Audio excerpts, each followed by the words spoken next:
Right, here we are. Welcome to episode 3 of what is currently known as Red Pill Dudes, but very soon changing to something else. I brought this up because here's the thing, right? When we talked about this whole name for the podcast, we thought about the Matrix and these kind of things. I think I briefly explained it on episode 1, but I remember saying to Rene, because remember episode 1, and I said about how I used the AI generator, and I said one of the things, just put a few things, the podcast came up, and I said the one name that stuck out to me was Red Pill Dudes, and I thought, that's kind of cool. It's light-hearted in terms of dudes, we are just a couple of dudes, and it also doesn't limit us to just me and you. If we want to get a third guest on at times, it can, rather than like the Red Pill duo or whatever, it gives us a bit more options. And then I remember saying to you, saying the reason I liked the name was purely that in the Matrix, where Neo gets offered by Morpheus, the chance to basically back out of being, the main character in the Matrix, and he basically says, you can take the blue pill. I mean, I'm not a massive Matrix fan for what it's worth, so this might not be verbatim, but he says, you can take the blue pill now, and you'll wake up tomorrow, you'll forget this conversation ever happened, you'll go back to your office job and the pen he works in. He said, you'll be none the wiser, and life will be the same. Or you can take the red pill, and you can see how the world truly is, and et cetera, right? And he takes the red pill, and one of the favourite quotes that I thought would have been quite cool for the podcast, every now and then we could have like a little soundbite, is there's the bald dude, the skinhead guy who, spoiler alert, betrays him in the Matrix at some point. Ignorance is bliss. Yeah, and he says, I know what you're thinking. Why, oh why didn't I take the blue pill, right? And it's and I thought that kind of thing's kind of fun. And I thought Red Pill Dude's really cool in that regard, because we talk about things, like real world things, that we talk about just anything that's in the news, and we just give it's all quite lighthearted. And then you contacted me the other day. What we just recorded episode 2. It went pretty well. I was trying to find it on YouTube. Yeah, and you were trying to find it, and you googled Red Pill Dudes, and you were like, dude, are we sure we want to go with this name, because it has quite negative connotations? I was like, what do you mean? And I googled it myself. And I remember basically speaking to Max, a friend of mine, and saying we recorded our first podcast, and he said, oh, what's the name of your podcast? And when I said, he went, oh god, like an Andrew Tate thing. And I thought, oh, not sure I like where that's going. And he said, yeah, he always talks about Red Pill, he always talks about the Matrix. And I was like, oh. And I've watched a lot of Andrew Tate. And it kind of sucks, because it kind of ruins Matrix for you. Yeah, and it's one of those things where I've watched a lot of Andrew Tate videos, and I thought this is kind of, in a way, I was like, this will be really good content, because the guy says a lot of stupid shit, right? So I was like, 100%. This is kind of like, there's a lot of things that I thought I can use what this guy said, and we can sort of discuss some of the things he says. And because we're really not on that page, right? We're really not, we're not on the Andrew Tate boat. I hate that guy. Yeah, I mean, there you go, in the right? sense of I understand where he's coming from, and I've heard, maybe 2% of what he says. It's like, I kind of see where you're coming from, but I hate any extreme. I was telling you, whatever, I don't care what your mentality is, what your ideology, what you believe in. I think at the moment where you go into an extreme, that's not good, man. It doesn't matter how, where it comes from, if it's good-hearted. At some point, at the moment you become an extremist in something, that's never gonna sit well. I totally agree, and I should mention that I went through a bit of I think there's a kind of, there is, in my opinion at least, there's an Andrew Tate kind of timeline that everybody who finds him sort of goes through, and at least this is for me, that right. That when I first found Andrew Tate, my first introduction with him was something on Twitter that came up. I'd never heard of the guy. He said whatever. He had loads, and I didn't really read it. Just ignored it. And then, do you know Piers Morgan? Yeah. Yeah. So everyone hates him in England. Oh, everyone hates him everywhere. I think it's pretty much his thing, right? So everyone hates Piers Morgan. I don't, if I'm honest, hate the guy. No. I'm not a huge fan of him, but I don't. He gets some ridiculous hate kind of thing. But he is a bit of a twat, so I kind of, do you know what I mean? It's one of those things where I kind of see he deserves everything he gets, because he's a bit like, Jeremy Clarkson from Top Gun. I almost said from Top Gear. Yeah, he's one of those guys where he's a complete twat as well. But I kind of like him. He says some ridiculous shit. He's a he's a bit of a we call it Marmite in England. You either love it or hate it. It's a thing like that. And so Piers Morgan's a bit like that. He's very much not many people like him, but he has this this talk show in the, I don't even know if it's UK, but long story short, he had Andrew Tate on his show, And I know the guy now. Yeah. I know what you mean. Yeah. And he's the one that he. Excuse me, by the way. I get a lot. I know him because I get a lot of clips from him. Yeah, yeah. Because I get a lot of. Mate, here's the thing. I don't agree with many of these guys, but for some reason, if I open TikTok, I get clips of all these guys. Yeah, yeah. And I don't know why. I'm not on TikTok, but I think I know what you mean. It's similar for Twitter. Like, there are people that I don't follow, and like their opinions couldn't be further from how I feel. I think they just want to like start a fire, kind of thing. Yeah. But this Piers Morgan, so he had him on, and I remember like it popped up on my YouTube, and it was like Piers Morgan interviews Andrew Tate. And I thought I seen the guy on Twitter. I thought I'll click on it and see what's going on. And this interview was just ridiculous, right? It was one of these ones where have you seen like there's a famous Jordan Peterson interview with there's a woman from Channel 4, I think it was, and she puts herself forward as a feminist, and they have this interview, and she basically just like barrages him with questions, and then when he's responding to a question, she'll just interject him with like, so what you're saying, and it's hilarious because it's like really viral, and it went massive, and it was one of the things that made he comes across. Sorry. I think he comes across as quite smart in the sense of like he arguments without getting triggered. Yeah. And if you're talking with someone who gets triggered, I think that you immediately lose an argument if you start like berating the other person. Oh, right? Definitely. And the issue with this, to sort of slightly get off topic, but as I'm saying, with this Jordan Peterson and the woman from Channel 4, who I believe is very intelligent and a really good sort of journalist in her own sorts, right?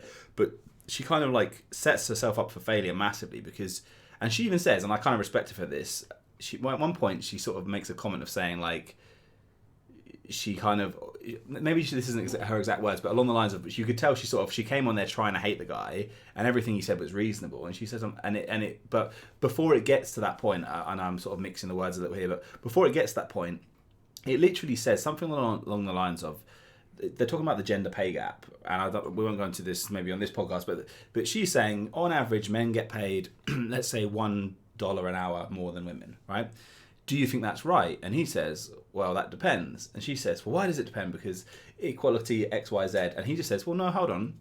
If men and women are doing the same jobs, then of course they should be paid the same. But it's like it's the same. The argument of should men and women be paid the same, and we'll probably start a massive fire with our viewers job. Here. Yeah, it's the same equivalent of if you do different things, you provide different services, whatever it might be. There are so many factors that go into what people say, and that's basically what he says. He's saying, like for like, if there is, let's just take a really off the top of my head, a bank teller, right? If you are male, female, or anything in between, right? The job should pay what the job pays, right? If it's a job that gender shouldn't discriminate. But if you're an astronaut and you just happen to be a male, and you're a person you're a 19-year-old college student who happens to be female who works in Subway, obviously you're going to earn different salaries, right? And that's nothing to do with your gender. Here I see it. I also see this on a different lens, because I'm an immigrant. I was born in a poor neighborhood, like lower middle class, not poor, but like we struggled for a bit. And my first job in Mexico, my first official job doing what I studied for, because I started working at 13, right? But my first job as an engineer, it was for a large car company, what's that? I don't know. Manufacturer, yeah. And I had the kind of job that people will kill for. And I think in Mexico, a lot of people will fucking kill for that job that I got when I was 23. I had colleagues that they were 46, and they were like 1 or 2 grades under me, and you could tell they were pissed, mate. Like, they didn't like me because it's like, why is this kid earning more than me?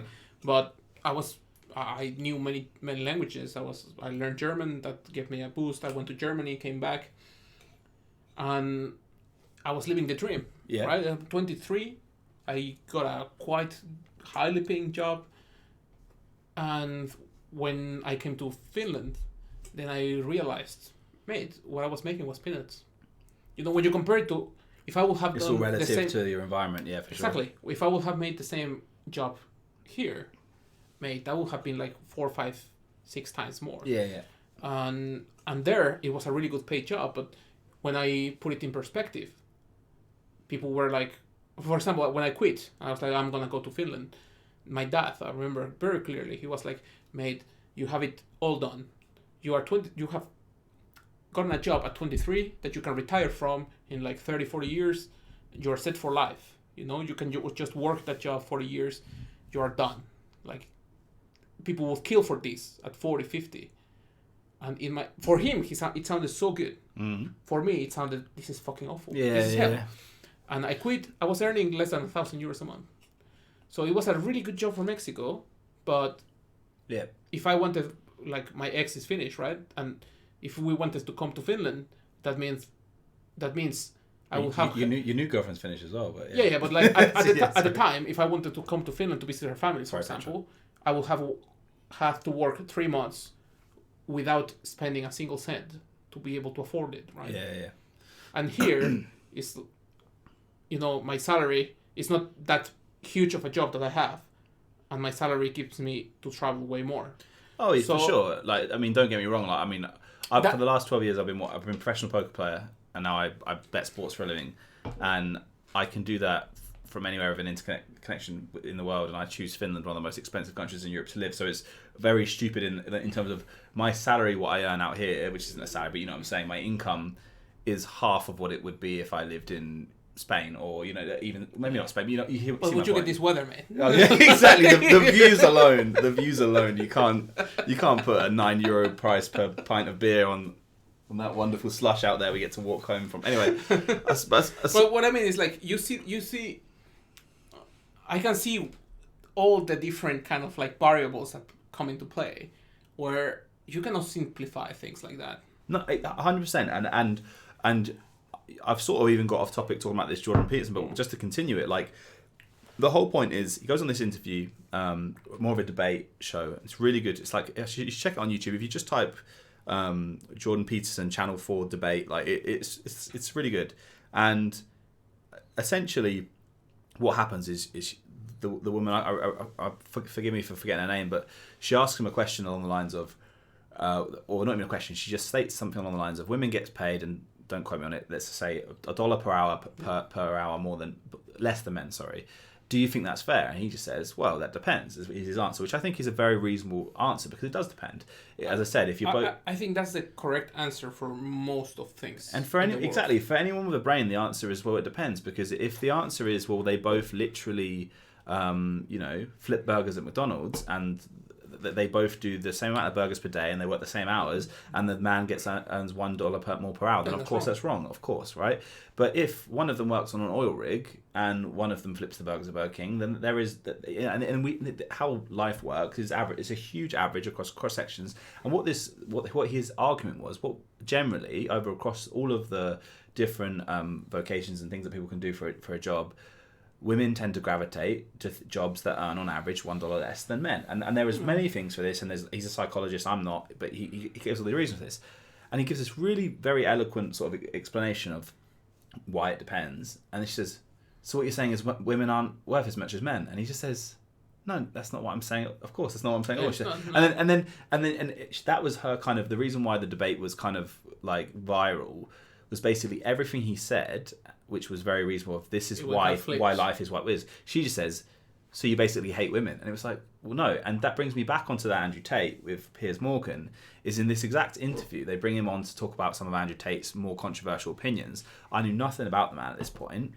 And he comes on. I think it was one of his first, like, he blew up out of nowhere, right? He was the most Googled man, as he will let you know. He's very modest. He's the most Googled man of 2022 or whatever it was, and he came on and basically and the same sort of thing. He said, you've got some very particular views, and Piers would say, you said this, and quote some of his tweets, when Andrew Tate would actually give a really eloquent analysis or explanation of what he said, and Piers would just it sells viewings, doesn't it, if he just says, so what you're saying is women are worthless, and he's like, no, that's not what I said. My first interaction, my first kind of impression of this guy was, fucking hell, Piers, like, that's not what the man said. Like, everyone with ears knows that's not what he said. You're just being a cunt, basically. And I thought so. And the funny thing that I knew this is, so my first introduction with Daniel Tate was, he seems like a reasonable dude. And then I had the same. That's the first thing I saw from him. And that's why he's so famous. It makes sense. Mm-hmm. And then you start seeing the other things where he basically confesses to being a human trafficker, and you're like, maybe this guy is not all that. And this is it, right? So this brings me on to like, I then did some research and did looked more into it, and my opinion on the guy is I'm not a fan. Is what it comes down to. Is the polite way of putting it. Now, a good way of putting this is, and don't get me wrong, when it comes to Jordan Peterson, I think he's got some really interesting things. I think he's a very educated and intelligent man, and I love listening to what he has to say, because I think he talks about a lot of interesting topics. But I don't necessarily agree with everything he said. A lot of the stuff he says, I don't agree with. Here's one thing that I've learned recently. I kind of thought about it recently, where I hadn't paid attention to it so much. But when you think about it, a lot of people see things as black and white, right?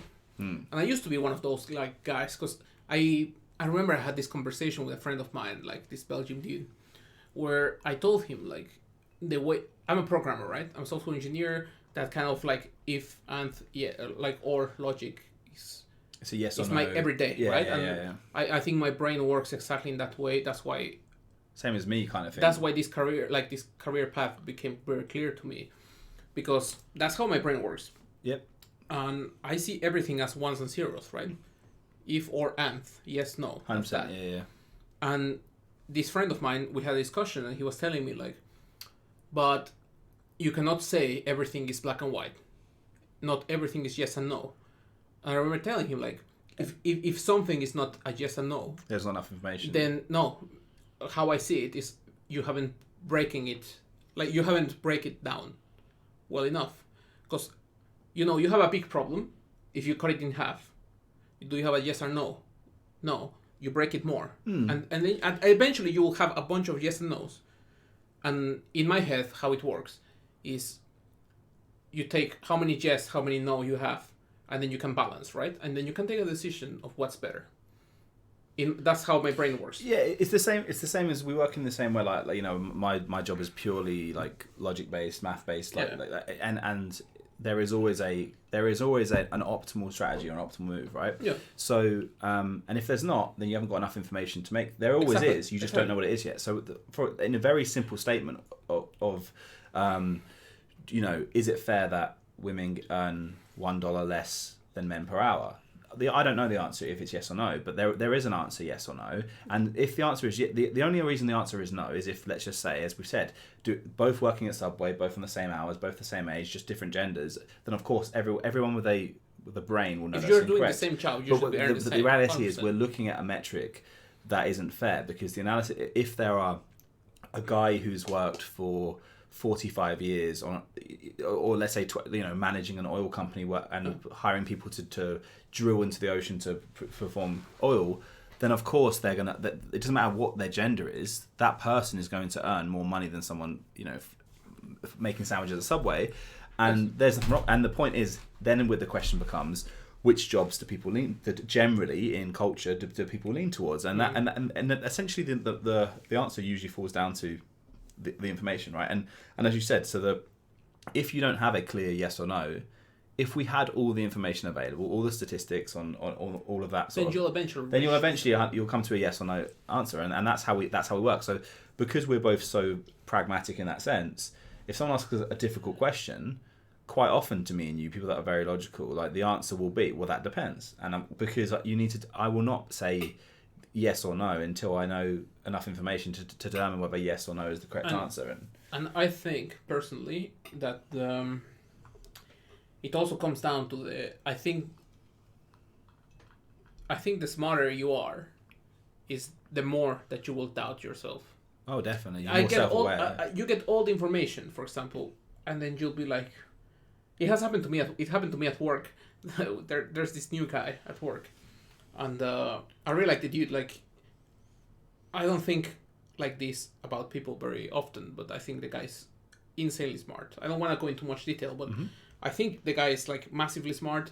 He's not a programmer, but we have been in the same table discussing problems, and then I'm trying to debug something, and he comes like, bam, this is the problem. I was like, mate, what the hell? Like, and then you go through, like, you talk to him about his like thought process. Like, this guy's very smart, you know, like, you can clearly tell. Yeah. And I forgot my point. Fucking hell. You're basically saying that you don't think it's often, but you know, you don't often think that people are very smart. But and you were saying that the smarter you are, generally, you're more self-aware. You have more doubts. Yeah. So, for example, he was asking me like recently. He was like, "Hey, mate, I found this issue. Like, what do you think about it? I think it's a big issue. We should contact the customer." I see what he said, and I was immediately like, my brain immediately went like, "No, mate, that's not a problem." And he's like, "No, it's not a problem. That's the normal functionality of what we're doing, right? Like, of its software." Yeah. I was like, "That's the normal functionality. It's not a security issue because of this. But immediately my mind went into this like, I know this, right? I know 99.9999% sure this is not an issue.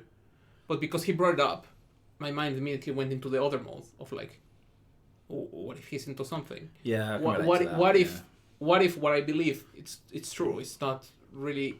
What if I miss something? What if like, and then I went to someone else who has more experience. Like, hey mate, here's the situation. This is blah blah blah blah blah. Like, am I right or am I wrong? It's like, no, you're right. Okay, cool. And then I went to this guy, right? Hey mate, like, it's fine. I already double checked with this guy. Like, oh, really good that you checked, but really nice that you brought it up, mate, because it even made me doubt myself. You know. Yeah. Like, well, that's what I think the smarter you are, the more doubts you have.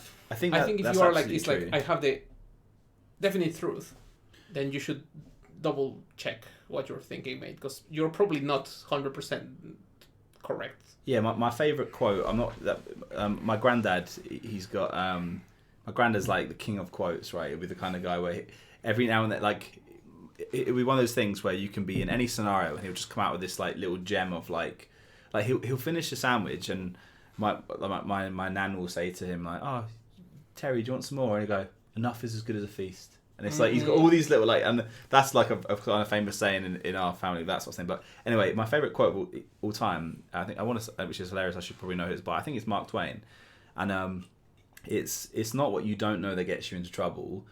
It's what you know is for certain that just ain't so. And basically, the reason I love it is it's kind of the same in poker. It's basically touching what you're saying. It's like, it's the things that you don't know in life aren't the things that get you into bad situations. It's things that you are 100% sure are true that isn't the case.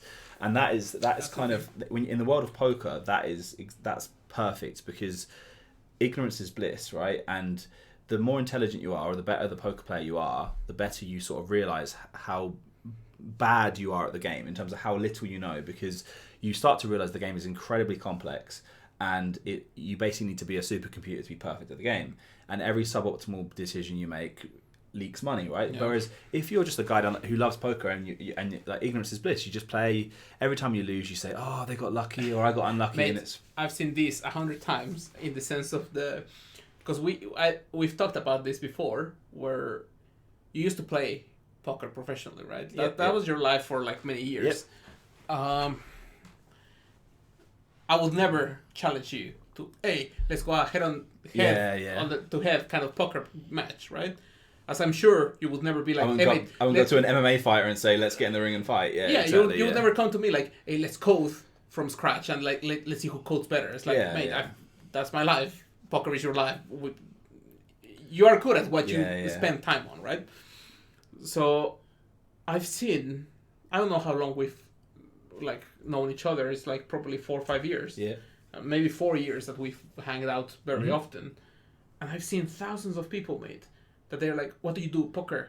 Let's play. Oh, what do you do? Like poker, like professional. Yes. Let's play a hand. Like, I'll play you. I'll beat you. I was like, mate, you don't go to a fucking professional boxer. Hey, mate, I'm going to fight you. I'm going to fuck you up. Exactly, yeah.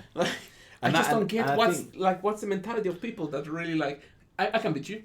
I was like, yeah, you can beat him once or twice, but like on the long run, you always lose, right? Like, it's kind of, that's the beauty of the game, right? The beauty of poker, we slightly digress, but it makes sense. Is like that it's very simple to learn the game of poker, but it's very complex to master it. And it's one of those things where if you go up to a professional tennis player and you say, I want to play you for €1,000 in a game of tennis, people think you're a fucking lunatic because you have less than 1% chance of ever winning that game.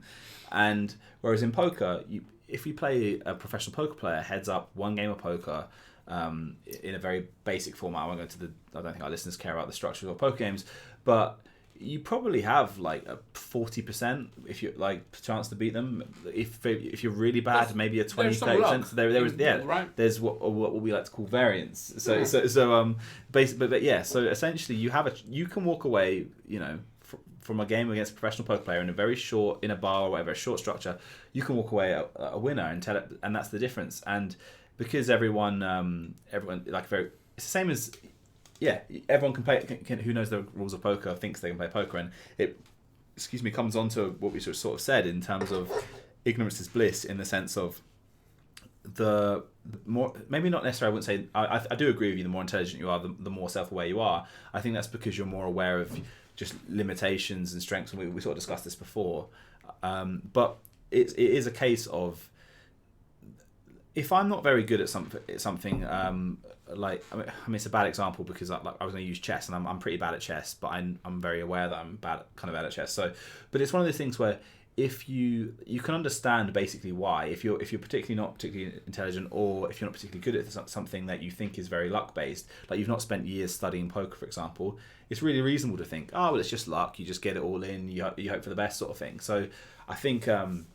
And that I don't know how we even got onto that sort of subject from Tate, but excuse me, apologies for the coughing as well, by the way. The reason we were discussing earlier is it's kind of funny. My friend, Max, he always has bad hay fever. Like any time of year, he's like, I've got hay fever. He was like, we were on a voice call playing a video game or something, and he'll be sniffing away or he'll be coughing and stuff, and he's always sick or always got a cold or whatever, and basically. I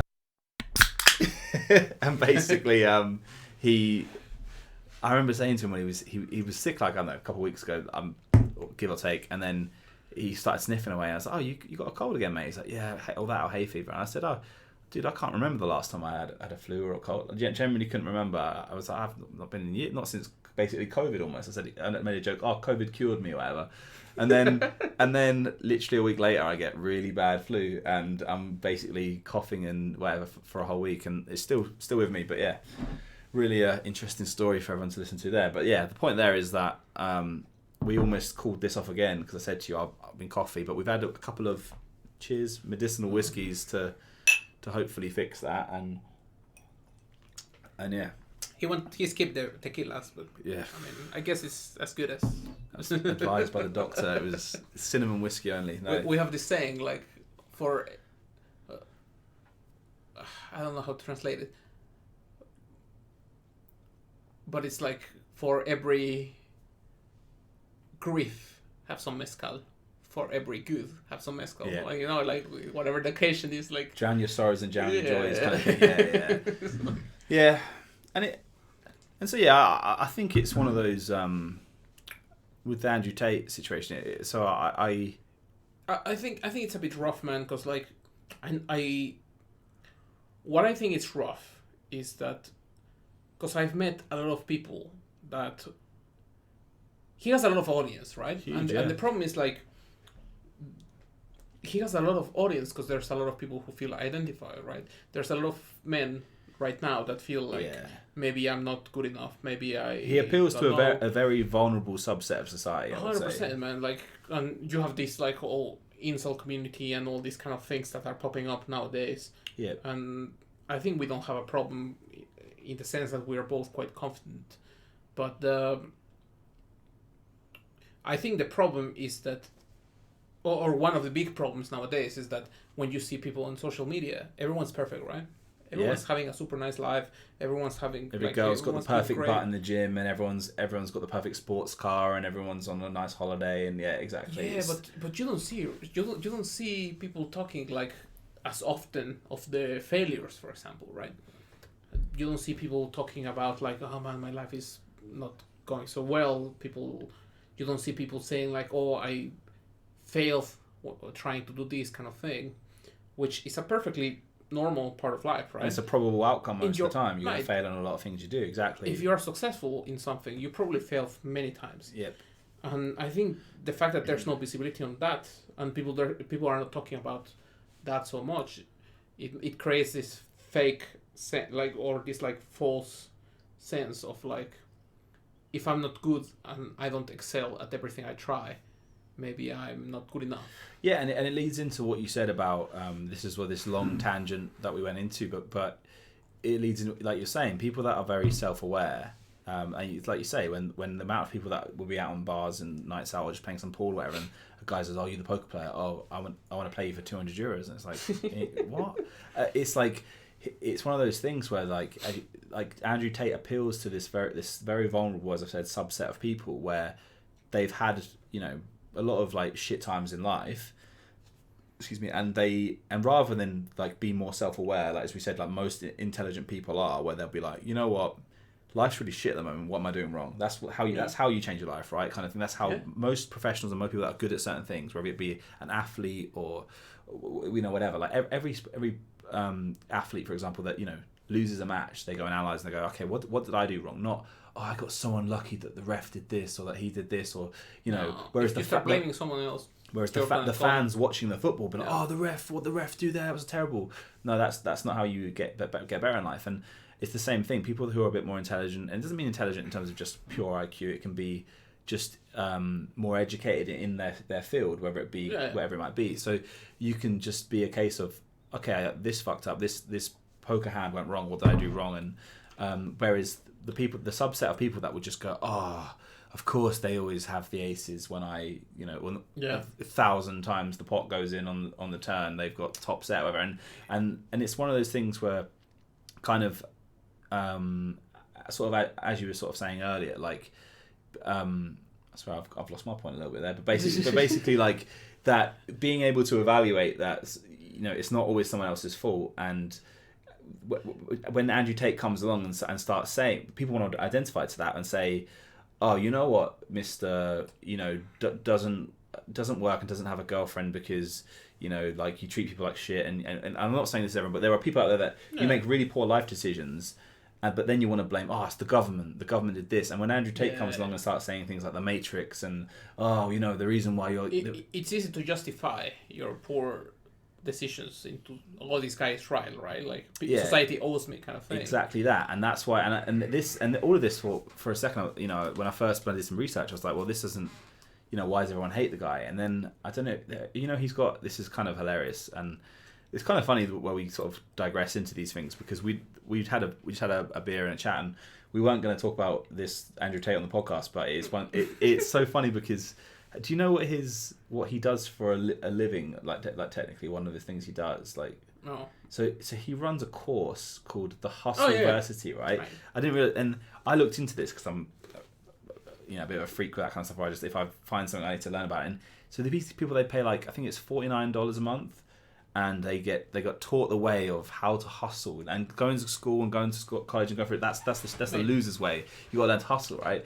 And that's where he's made like his money, is that like because without being rude, there are a lot of fucking losers in the world, right? So, and there are a lot and desperate people look for desperate measures. And here's my problem, mate, because like we're both quite confident at the moment, right? Like we have quite good lives. I think in general we're doing quite alright. But I've talked about this. For example, I talked this with Petra now, like my girlfriend, and she just doesn't believe it, but. I was telling her, like, when I was younger, I was like a complete nerd. I couldn't talk to women. I was like bullied when I was in school and stuff. I was like, I just didn't like it. Of course, like, no one likes being in that position, right? So what I did was like, I was reading a lot about like psychology and about I think here's the thing, right? That's why I don't think there's any shame in kind of like self-growth and self-improvement and this kind of like development, because I was bullied quite a lot, and then I was also quite small and short, and like I was quite fat and everything, and eventually I was like, mate, I lost some weight, then I started boxing. I remember I was boxing like when I was about 13, and I was boxing, mate, every single day. I was spending. I think we touched on that on the previous episode about that sort of stuff. I was spending 2-3 hours like a day, 5-6 times a week, and I started like working out. I started like learning a lot about psychology. I was reading a lot of these like like the main books as a lot of people have read, this like how to influence people and make friends and how to these kind of things. And then I remember I was in high school and I read The Game. I don't know if you've read it. Neil Strauss. Yeah, The Game. It's about this like pickup artist community and stuff, and like I read about like all that and I was like, I'm really interested. I was trying a bit of that. That's how I got my first girlfriend, man, because I couldn't even talk to women. And I improved myself because I was like, man, I don't want to be like that. I was reading. I was like, okay, this works, this doesn't work, this. And I was just going out and trying stuff. And then eventually I became like confident enough that you don't need all that thing, right? You're just yourself and it is what it is. Like, then you don't have any problem.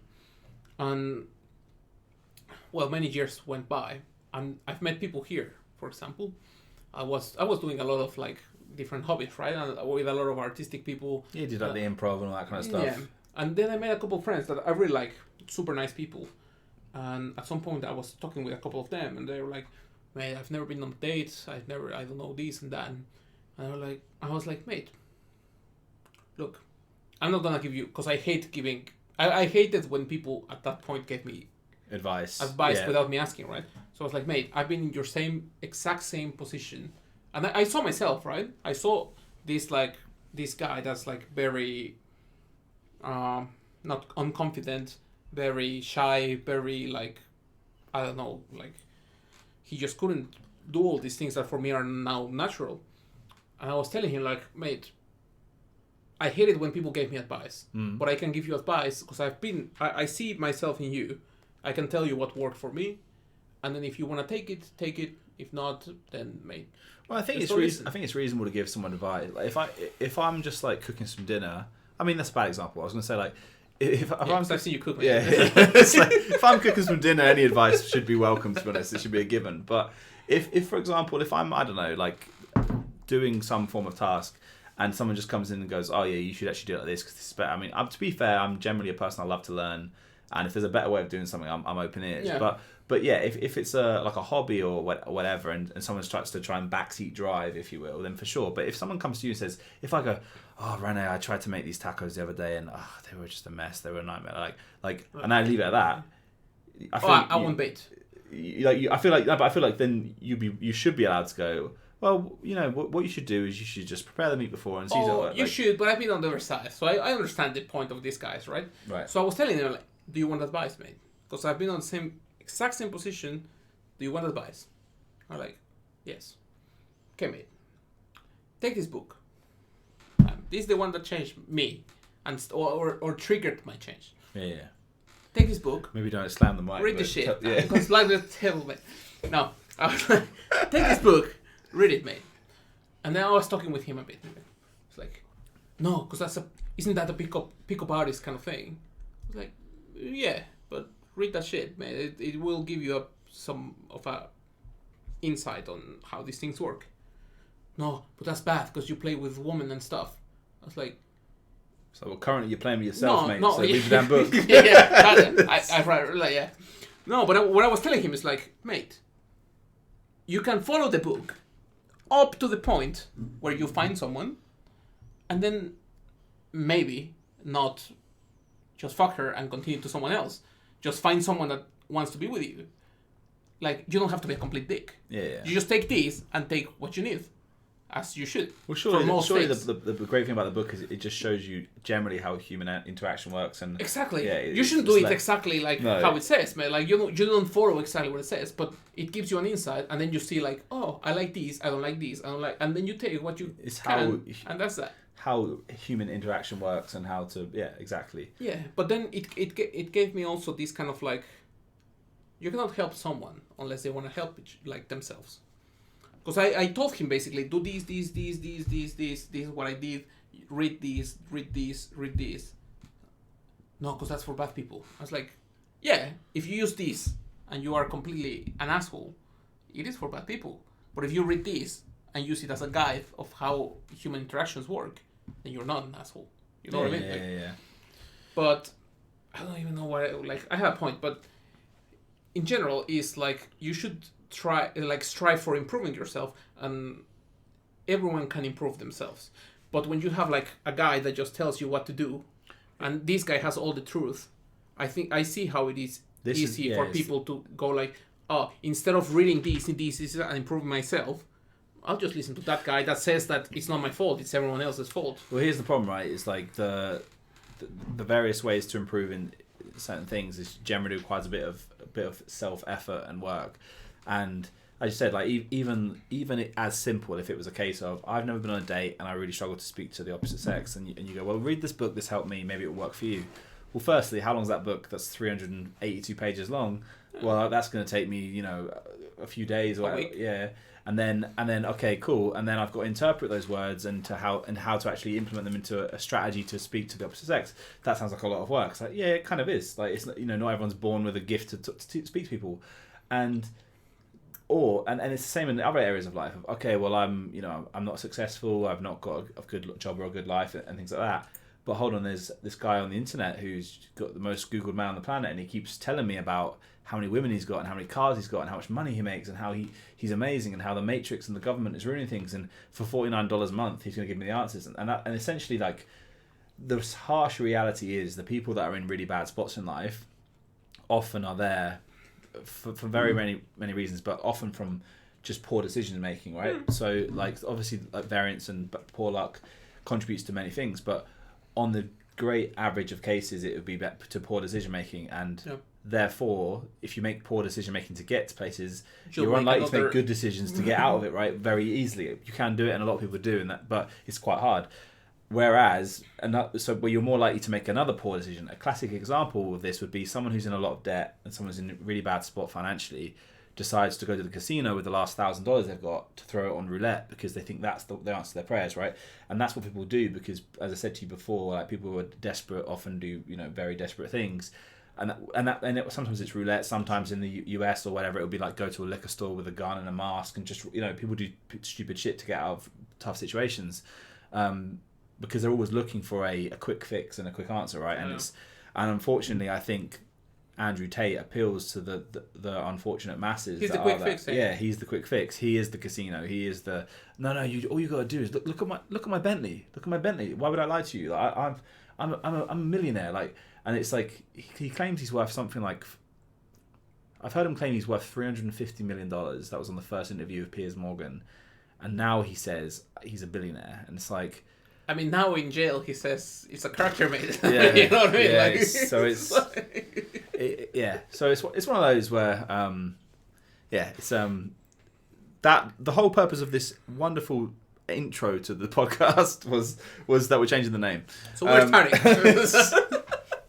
So the first one I'll do is because of these, we've actually just eaten them. I think I ate all of them, but you can show that one. We got, I'm sure the viewers some jumbo corn snacks that Rene was snacking on in the middle, and they're absolutely amazing. Mate, I found them. There's one at the bottom.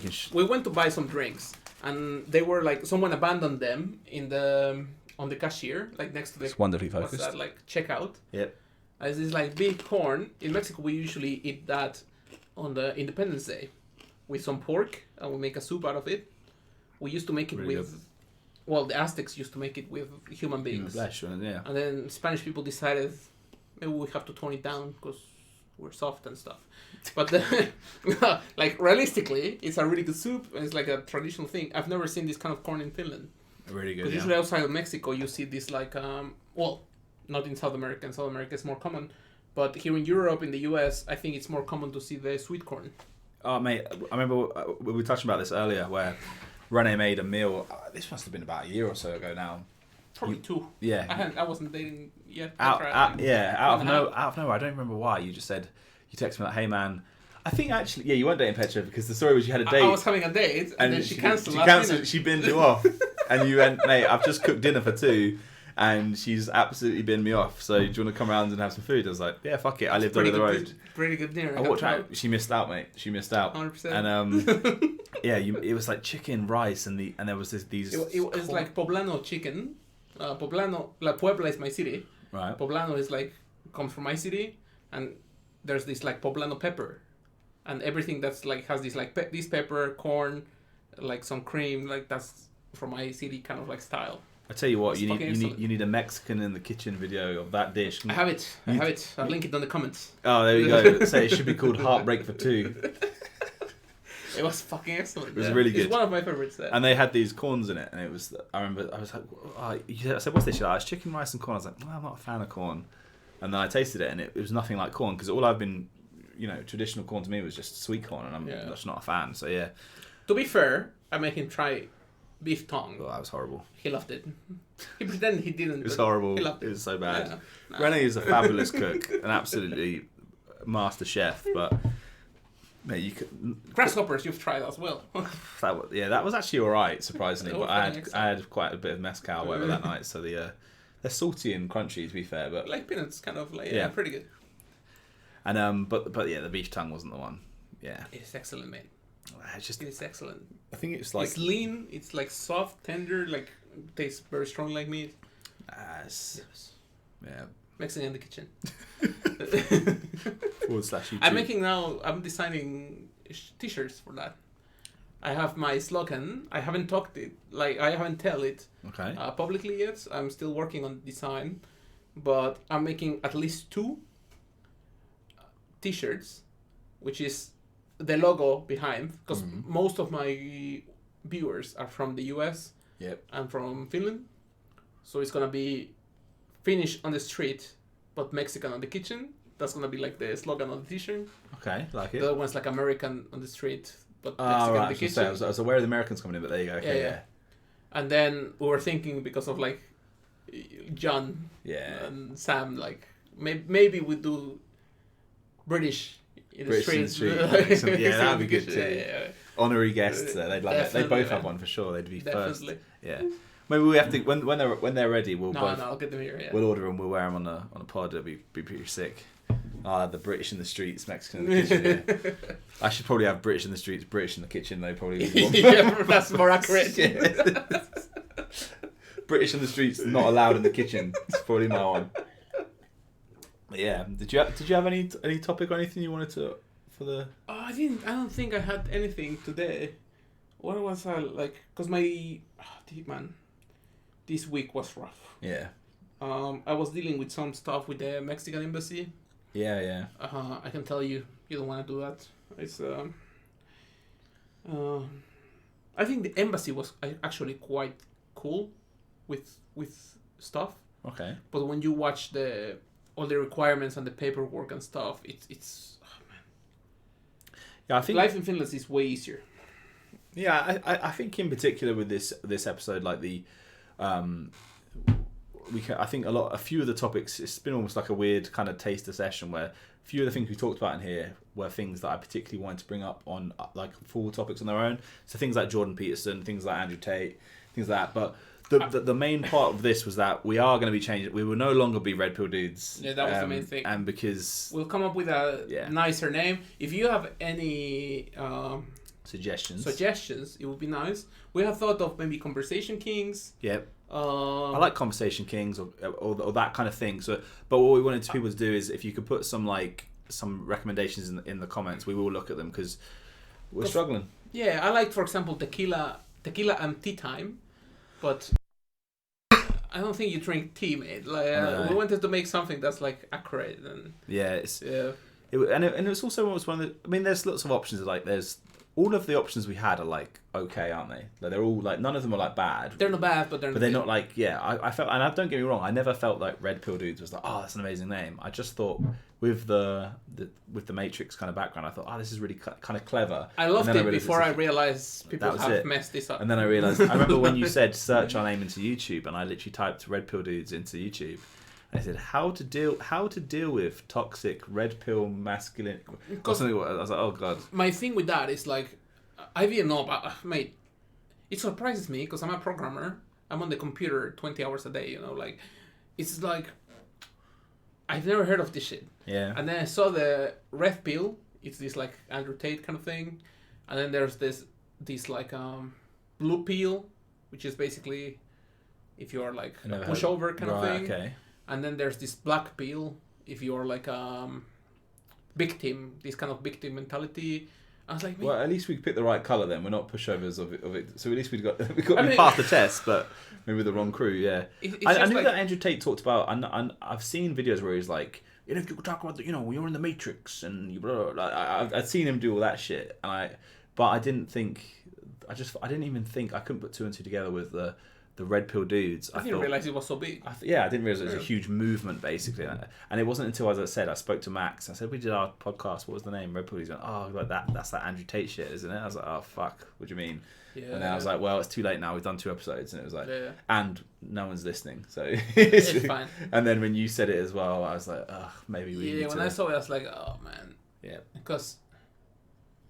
when we're wildly famous, we don't want to regret the name, do we? No, here's the thing, mate. Like, cause I couldn't care less about the name, right? And I think a lot of podcasts that are quite popular don't have a great name. Yeah. But I don't wanna put myself into associate myself to something that people get immediately an image that I'm not even comfortable with. You know, like, because I don't agree with any of that.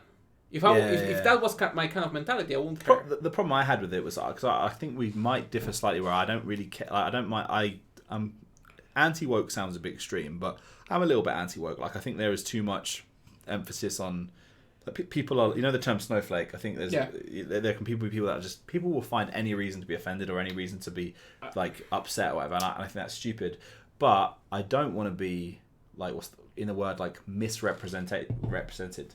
I don't want to be labelled as a Tate acolyte or follower when it's just couldn't be further from the truth, right? So that's why I said to you, actually, okay, fine, we'll rebrand. Here's my thing, man, and I find it a bit hard to put it into words.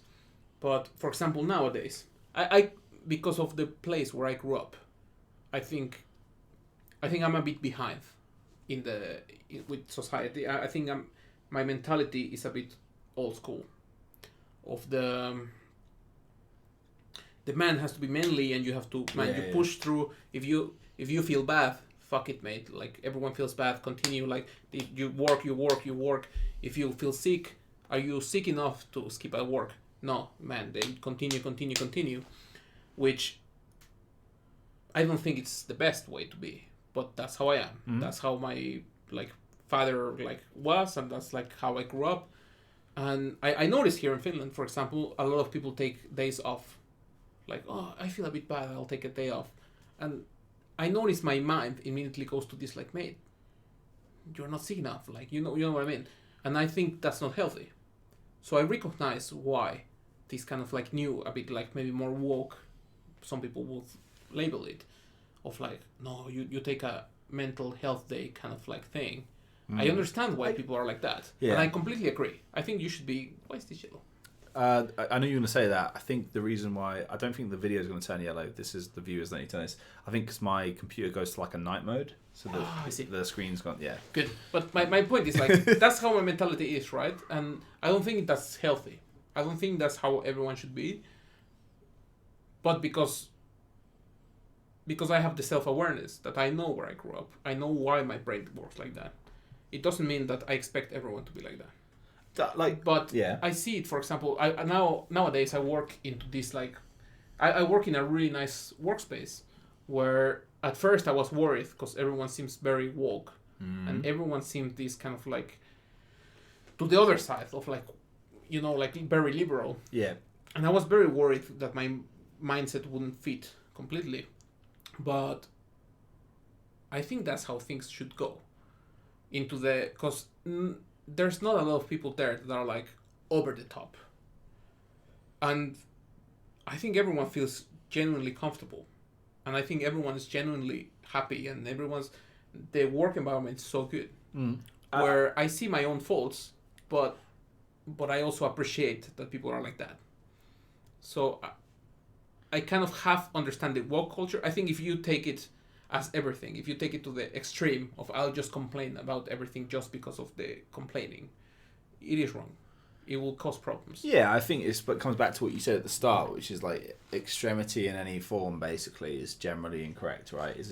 If you're extreme left or extreme right in terms of political alignment, you're almost certainly going to be off the ball on most topics, in my opinion at least. Yeah.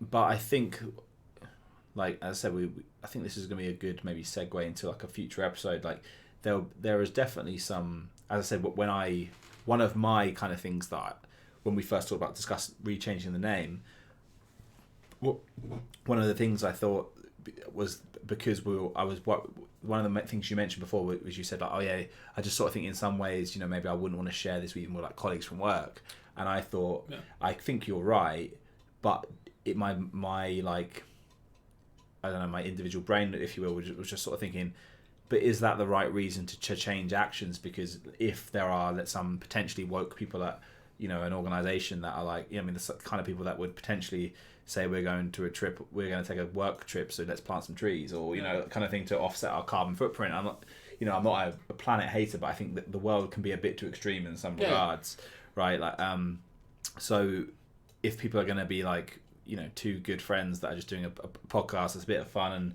a bit of things, and if they're like, oh, well, because we had red pill dudes, and I think, as I said, so the reason for me thinking we should change it is more a case of we are potentially misrepresenting our brand, if you will, but more so than upsetting potentially the woke crowd for. Oh no, I don't really care about upsetting people, because there's this thing Liam said not long ago, and I've never heard it, and I completely agree. It's like offense is taken not given. I completely agree, man. That's not a Liam original, I must say. That's he probably heard it somewhere else, like 100%. But I heard it from him. Yeah, and I completely agree, man. Like, where I understand, but I also because of the people I know, for example, I know a lot of people, mate. I know a lot of neurodivergent people. I know like transgender people. I know like gay people, and like from all these kind of communities, like, and I truly believe everyone should be allowed to do whatever the fuck they want. Yeah, 100%. So I feel like harm other people for sure. Yeah, as long as you don't cross a border, like you should do whatever you want, and you should be happy, man. I truly believe the only purpose you have in life is be happy, man. Enjoy life, be happy. Try to make a change. If you can't, it's fine. Or you happy? Yeah, that's good enough. But I wouldn't, for example, this red pill thing is like, I think it pushes a bit into the. I don't mind the name and this kind of like thing, but I don't want it, because I think it fits this kind of community that I truly don't agree with. That's the bit I totally agree with. So I don't want to feel it.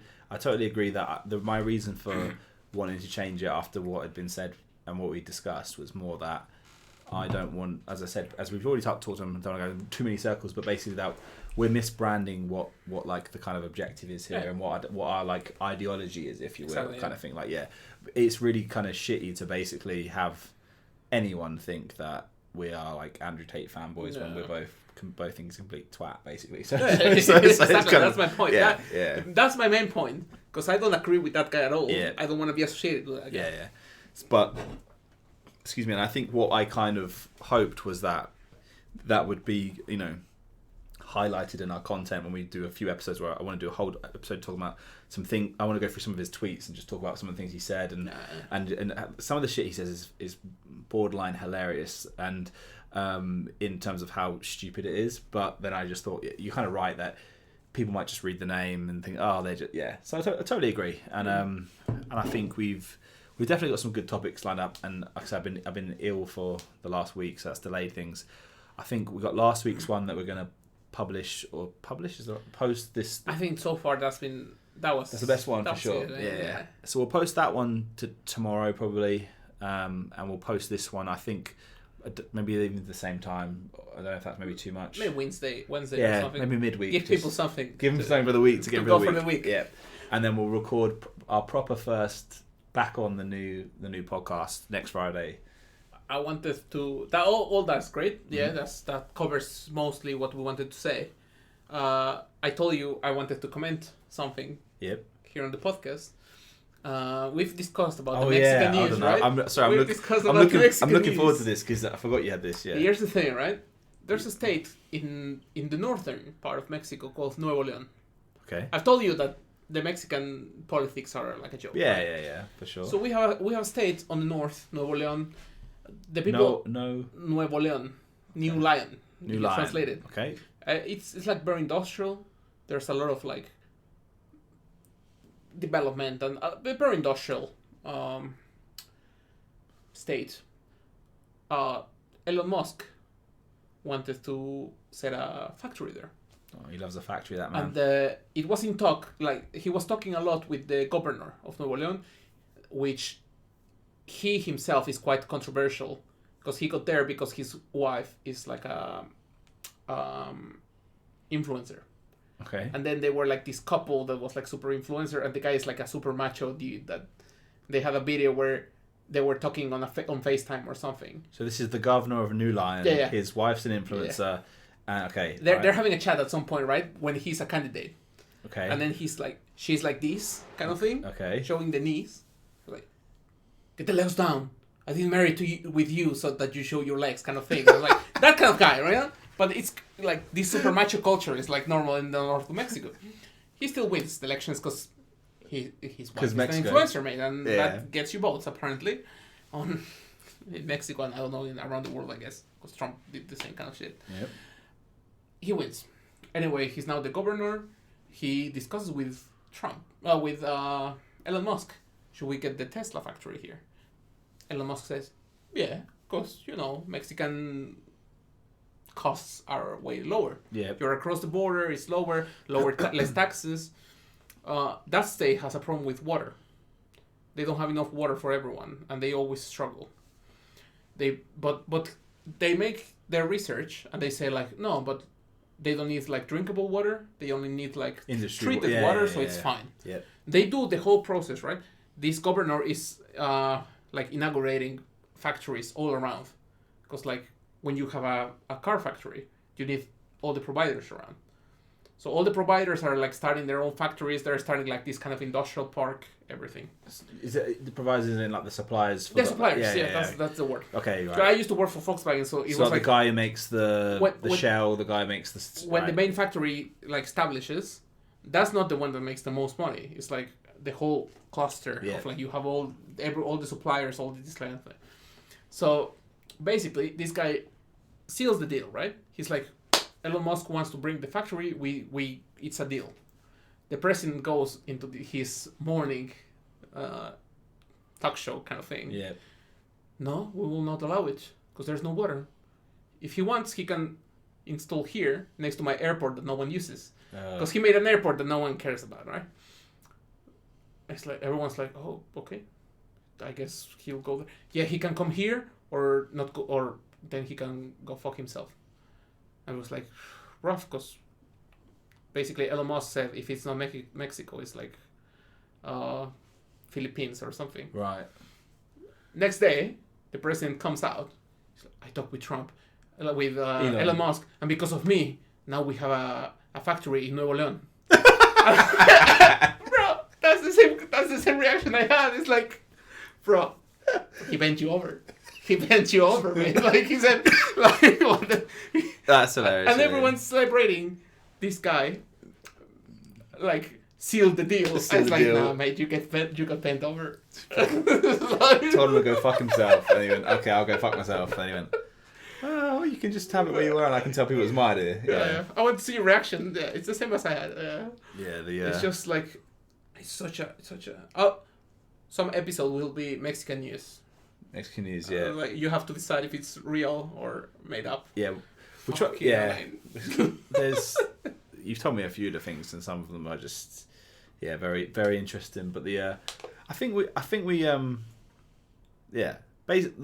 summary, if you made it this far, as we always say, if you made it this far, you're a different species of good people. No, and please like and subscribe, and add any comments any comments about podcast names, because we do need a bit of help. And we'll probably, like I said, we'll post these. We'll do next week. We'll try and... This one was like really last minute. As I said, I've been sick all week, so we've not prepared anything. This was just like, last minute. We just decided to have a chat. Yeah, and some of them will be that way, which is kind of normal. But yeah, we love you all, and we'll see them all next week. Thank you very much.